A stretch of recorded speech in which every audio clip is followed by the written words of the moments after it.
Seminar అయింది. Snacks ఇచ్చారు. మా వాళ్ళు అప్పుడే ఓపెన్ చేసి తినేస్తున్నారు కూడా. నాకు పెట్టారనుకోండి. Hello pretty people, Maidu here. After internship, Christmas, Pongal holidays తర్వాత ఇదే ఫస్ట్ టైం క్లాస్‌కి పోవడం. కాలేజ్‌కి వెళ్ళాననుకోండి, బట్ ఫెస్ట్ హడావిడిలో క్లాస్‌కైతే పోలేదు. ఈరోజు నేషనల్ గర్ల్ డే అంట. సెమినార్ కండక్ట్ చేశారు.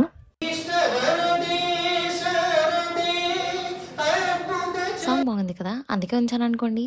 సెమినార్ అయిపోయింది. స్నాక్స్ ఇచ్చారు. తీసుకుని లంచ్ చేయడానికి అలా గార్డెన్‌లోకి వెళ్ళిపోయాం. అండ్ ఆఫ్టర్ దట్ క్లాస్‌కి వెళ్ళి కూర్చున్నాం. క్లాస్‌కి వెళ్ళి కూర్చుంటే మన అమ్మ మన సీఆర్ డ్రాయింగ్ వేసిందనమాట. బాగుంది. And after that rangoli competitions ఉన్నాయి. చెప్పాను కదా నేషనల్ గర్ల్ డే అని. సో రంగోలీ కాంపిటీషన్లో పార్టిసిపేట్ చేసి పక్కన వాళ్ళకి కూడా హెల్ప్ చేసి అండ్ రేపు యూనివర్సిటీలో వెల్కమ్ క్లాసికల్ డ్యాన్స్ ఉందంట. సో ప్రాక్టీస్కి రమ్మన్నారు. వెళ్ళాము, ప్రాక్టీస్ చేసాము. ఆఫ్టర్ దట్ క్యాంటీన్కి వెళ్ళి ఒక థమ్స్అప్ తాగి ఇంక